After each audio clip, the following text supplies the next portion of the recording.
Big news in the world of healthcare, everyone. Medicare has just managed to lock in some massive price cuts on 15 of the most common and costly prescription drugs out there. And we're not talking about small discounts. We're talking cuts of 50, 60, even more than 70% on medicines for everything from diabetes to cancer. So today, we're going to unpack how this all happened and, most importantly, what it could mean for you.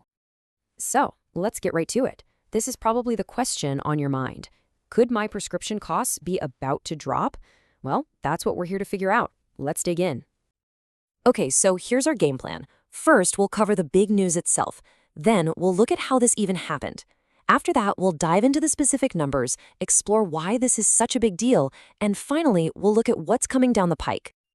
All right, let's dive right into the main event. For the first time on this scale, the U.S. government has successfully negotiated some truly staggering price cuts on medications that millions of Medicare recipients rely on every single day. To really get a sense of just how dramatic this is, let's look at a drug pretty much everyone has heard of, Ozempic. Right now, a month's supply has a list price of almost $1,000. But by 2027, that negotiated price for Medicare is going to be just $274. That is a massive reduction. Over 70%. So you're probably wondering, how in the world is a price drop like that even possible? Well, it's all thanks to a new government program that, for the very first time, gives Medicare the actual power to sit down and negotiate prices directly with the drug companies. The groundwork for this was actually laid back in 2022 with the Inflation Reduction Act. Now, this isn't the first time they've done this. Prices for the first batch of 10 drugs are set to kick in during 2026. The news we're talking about today is the second, even bigger round of 15 drugs, and their new prices will take effect in 2027. Now, here's a crucial detail. These changes are specifically for Medicare Part D. You know, that's the part that covers the prescriptions you go and pick up at the pharmacy, not the stuff you get in a hospital. This is the part of healthcare where the cost of medicine really hits home for millions of Americans. All right, let's get into the nitty-gritty. What are these 15 drugs exactly, and just how much are their prices really changing? The amount of money we're talking about here is just immense. In a single year, these 15 drugs cost the Medicare Part D program $42.5 billion. Think about that for a second.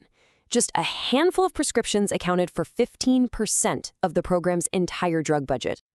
And these price cuts are for a whole range of serious conditions. For diabetes, a drug like Tradjenta is dropping from almost $500 down to just $78.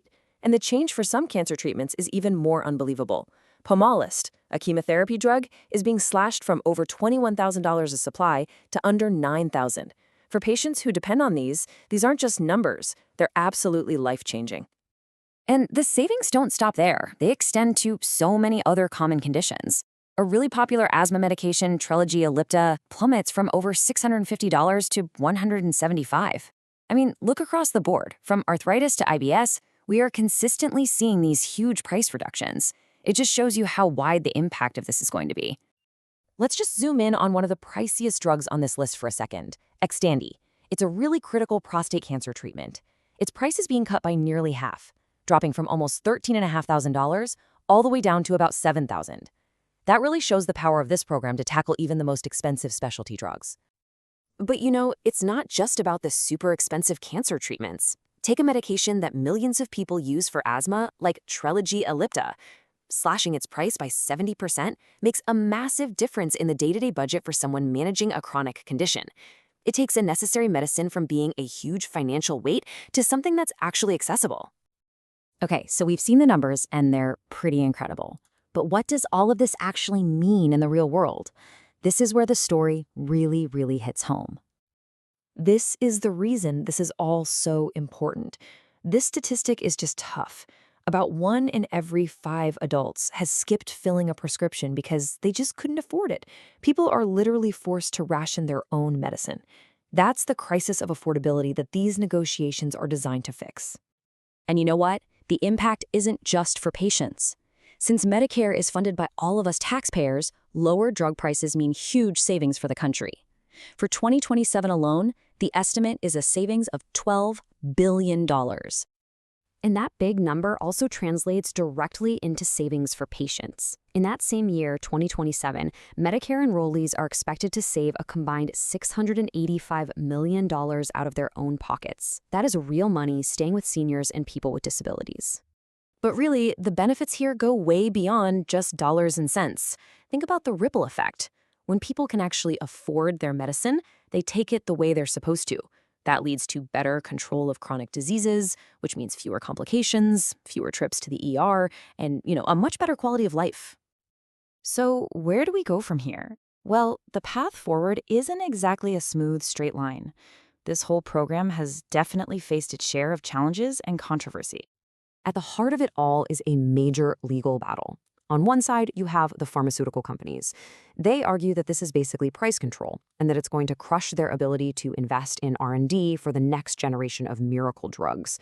But on the other side, supporters of the program say, hold on, companies spend more on marketing than research anyway, and this just brings U.S. prices closer to what the rest of the world pays. That legal fight is very much ongoing. And then there's the political landscape, which is pretty unique here. This program was created by the Inflation Reduction Act under the Biden administration. Now, the current Health and Human Services Secretary under the Trump administration has said they will continue to use every tool they have to lower healthcare costs, which means the program's implementation is moving ahead. And remember, this is just the second round. There are more negotiations planned for the future. As this program keeps expanding, it leaves us with a massive question.